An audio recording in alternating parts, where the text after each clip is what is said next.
Hello boys, welcome back to another session of video tutorials, and this session is meant for class 11th biology students, and this is for 16th December 2020.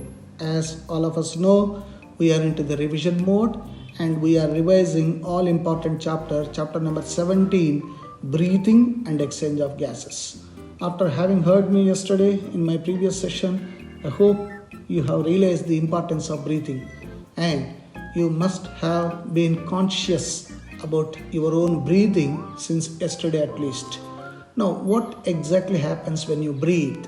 Let's understand that. That's mechanism of breathing.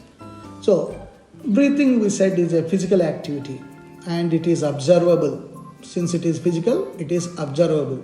We can as well observe the chest going up and down, or chest expanding and coming back, reverting it. We also observe and feel the expansion of chest muscles as well as the bones that are there in the chest. So breathing involves two processes. One is inspiration, another is expiration. We also call it as inhalation and exhalation. During inspiration, atmospheric air is drawn, and during expiration, alveolar air is released out. Movement of air in and out takes place due to the difference in pressure gradient. This is important.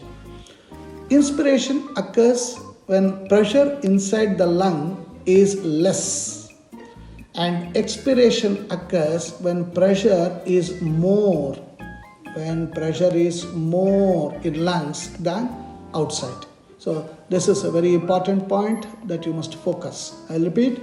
Inspiration or inhalation occurs when pressure inside the lung is less. Pressure inside the lung is less. And exhalation occurs when pressure is more in lungs than outside. The diaphragm, I said, it's a special muscle. The diaphragm and external and internal intercostal muscles, we call it the chest muscles, between the ribs of course, bones that are present in the chest, help in developing pressure gradient due to change in volume.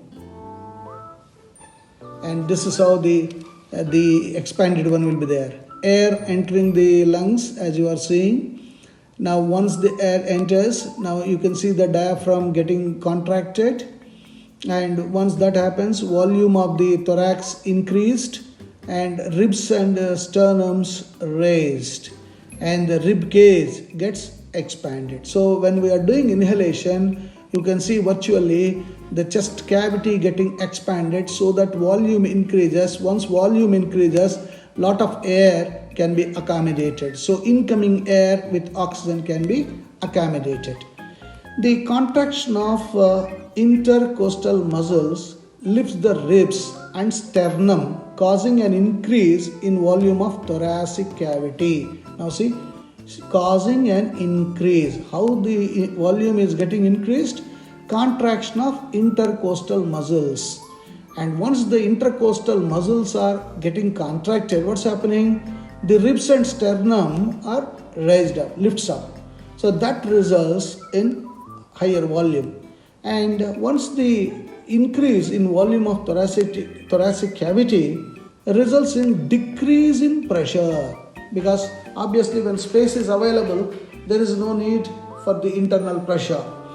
So once the pressure is decreased than the atmospheric pressure, this causes inhalation. So this is the main mechanism point that one must remember. And relaxation of the diaphragm. Diaphragm, I said, is a special muscle that helps in contraction and expansion, I said. Relaxation of the diaphragm. Also take care of the spelling, D-I-A-P-H-R-A-G-M, diaphragm. And intercostal muscles reduce the thoracic volume and increase the pressure, causing exhalation. So these are the very, very valid points.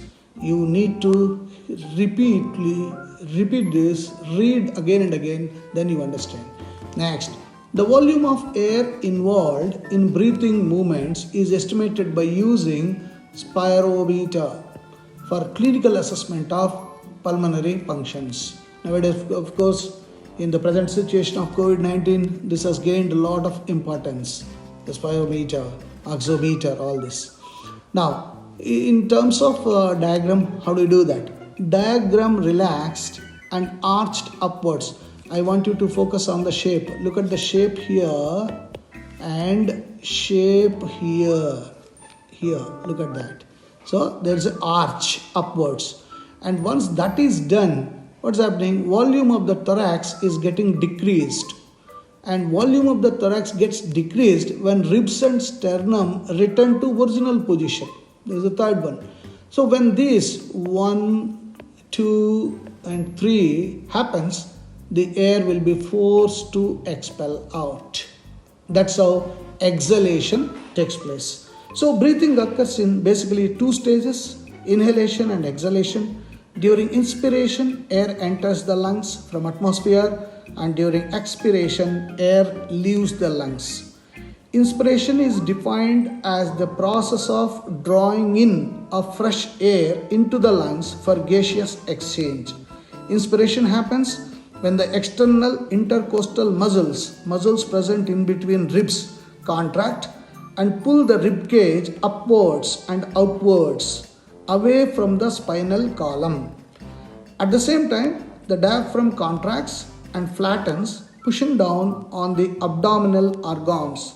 These movements increase the volume of the thoracic cavity and therefore lowers the pressure in the thorax. As the pressure falls below the atmospheric pressure in the thorax, air is forced into the lungs. This is what we call inhalation. And then expiration is the process of exhalation or pushing out of CO2 enriched foul air from the lungs. With the relaxation of the muscles of diaphragm, the abdominal viscera compressed during inspiration push the diaphragm upward, making it convex. Look at that. Look at the shape of this. Convex. External intercostal muscles also relax. This brings the ribs and the sternum to their original position and the thoracic cavity becomes smaller. Contraction of internal intercostal muscles moves the ribs downward and inward. The decrease in the volume of thoracic cavity raises the pressure of air in the lungs. Thus, the pressure pushes out the foul air from the lungs. So, you got various volumes called RVs, respiratory volumes and capacities related to this. One is called the tidal volume, that is TV. Volume of air inspired or expired during normal respiration. It is about 500 ml in a healthy man. So it is the volume of air inspired and expired during normal breathing without any effort. That is TV. Second, inspiratory reserve volume, IRV. Additional volume of air a person can inspire by forceful inspiration. It's about 2500 ml to 3000 ml. So it's an extra amount of air that can be inspired forcibly after normal inspiration. Next, ERV. ERV is expiratory reserve volume. Expiratory, this should be expiratory reserve volume. That is around 1000 ml to 1100 ml. Additional volume of air a person can expire by forceful expiration. So that is the volume. Next, RV, residual volume. It should be like 1100 ml, 1100 ml to 1200 ml. Volume of air remaining in the lungs even after forcible expiration. So it is about 1100 to 1200 ml. And then we come to inspiratory capacity. Inspiratory capacity, IC, 2500 ml to 3000 ml. The volume of this is 2500 to 3000 ml. Now what is the formula? IC is equal to TV plus IRV. That is it is the total volume of air that can be inhaled after normal expiration. And EC, expiratory capacity, this should be 1500 to 1600 ml. 1500 to 1600 ml. It is the total volume of air that can be expired after a normal inspiration. EC is equal to TV plus ERV. Next, functional residual capacity, FRC.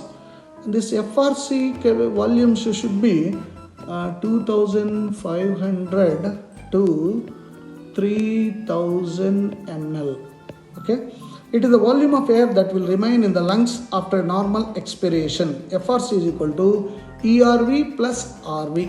And we come to the last, vital capacity, VC.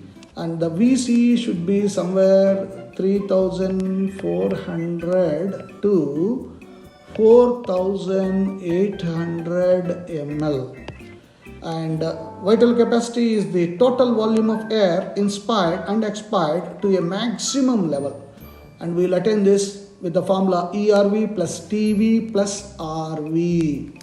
And then this is very, very important, TLC, total lung capacity. This should be around 4500 to 6000 ml. 6000 ml total lung capacity. It's the total amount of air present in the lungs and the respiratory passage after a maximum inspiration.